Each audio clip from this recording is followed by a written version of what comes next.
Do not adjust your screens, chess kids. The squares are pink, and it's time to think. Today it's all about girl power in chess, and I've got 5 awesome examples of some female power. We're going to take a look at 2 of the most famous women chess players of all time. The first one is Vera Menchik. Never heard of her? Well, you need to. She's the very first women's world champion of chess. And here, with the kings castled on opposite sides, she realizes, black has no dark squared bishop. Let's go after black on the dark squares with f6 check. And if you capture that pawn, well, that's not a good one to capture. That's a poisoned pawn, because after queen g5 check and your king hops back, I'll play h6 check, and when your king hops back further, my queen is going to slither her way into g7 for check and mate. So, going back to our position after f6, the king decided to hide on h8, and to answer queen to h6 check, with the rook coming over to g8. Now black did throw in this little check on b2, but Vera hides her king on b1. Notice a2, guarded by the knight, very important. And now black has to stop checkmate on g7, so black did so with rook to g8. But we know when kings are castled on opposite sides, we want to make some open files. So look what she does. Pawn takes pawn. Got to take back with this pawn. And now, do you see mate in 2? Well, Vera did. Queen takes h7 check, and the king didn't even bother taking back. Black resigned because after takes, rook to h1, technically not checkmate. You could put your bishop on h3, but after my rook takes your bishop, it is a pretty sparkling checkmate. There's some great girl power. Let's take a look at another one of Vera's games. This one is just absolutely incredible. Now first, I want to show you the winning move and talk about why it's winning. This one's pretty hard. Do you see it already? Girls out there, did you find the move rook to d7? If you did, that is unbelievably smart of you. That is really awesome. Why on earth would Vera put her rook where it could simply get captured? Well, it was to distract the queen. If the queen takes the rook, then we have the fantastic, the fabulous, the awesome queen takes h5, threatening mate on h7.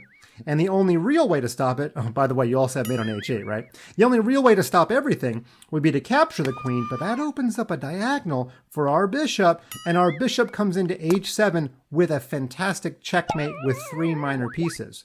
Now let's go back to our starting position. Why did Vera give away her rook and not just take the pawn right away? Seems like it works, right? Well, actually, if you do that, then black can play queen takes h2, giving away his queen. But after you take it, and then a bunch of trades happen, if you count the material really carefully, you'll see white didn't even win anything at all. So we had to give away our rook to distract the black queen from getting to h2. And in order to find a move like rook to d7, yeah, you deserve to be world champion. Now, I said we were going to highlight 2 of the best female players of all time, and you already know the second one. That's right, it's Judit Polgar, the #1 female player of all time. The only woman ever to get into the top 10 in world in rating, the only woman to play for a world championship, and the only woman ever to beat the #1 rated player in the world. That's right, she once beat Garry Kasparov. Take a look at this chess position. In response to g6, did she move the knight? No. Judit loves to attack, and she counterattacked the black knight. But after captures, she didn't even take the knight back, she took the pawn. And then she decided to get her pieces out quickly, allowing a fork. Now castles does pin the pawn, so of course black better not use this pawn to capture anything.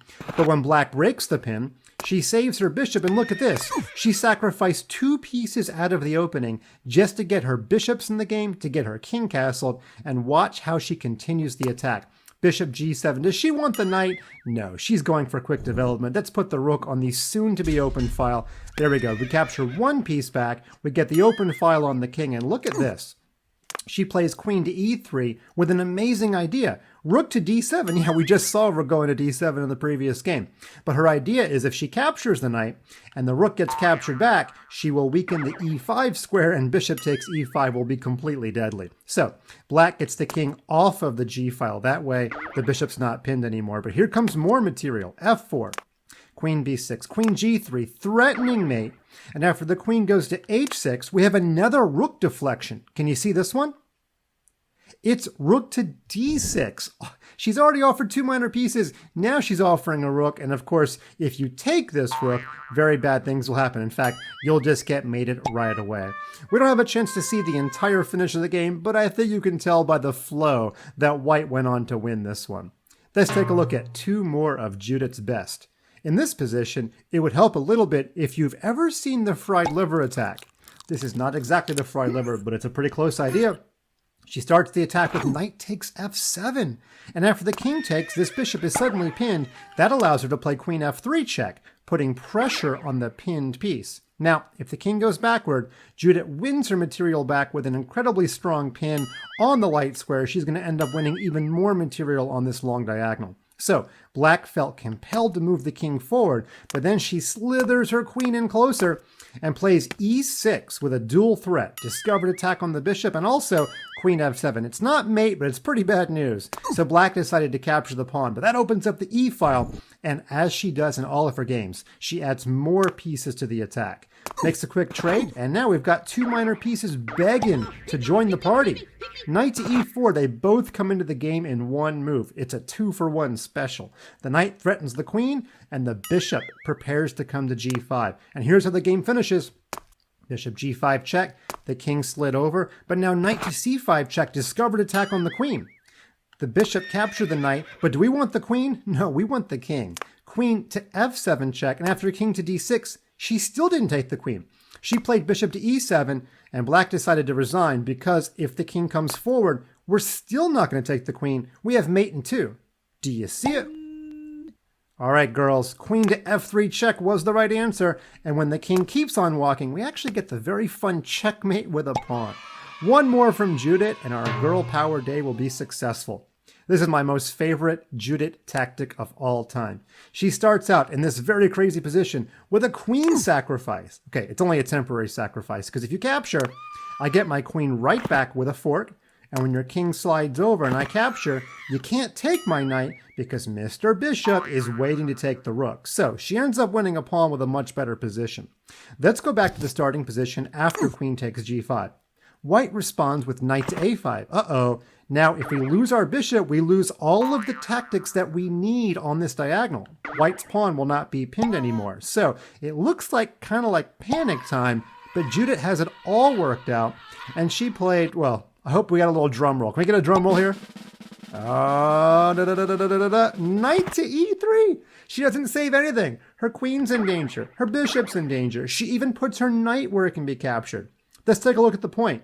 Well, first of all, capturing my queen would lead to the beautiful knight to f3 two-knight mate. How often do you see that one? Answer? Not very often. So if we go back to knight to e3, another option was instead of capturing my queen, you could capture my knight. But if you do that, I'll take back. I don't care if you take my bishop because I've got mate in 2 coming up.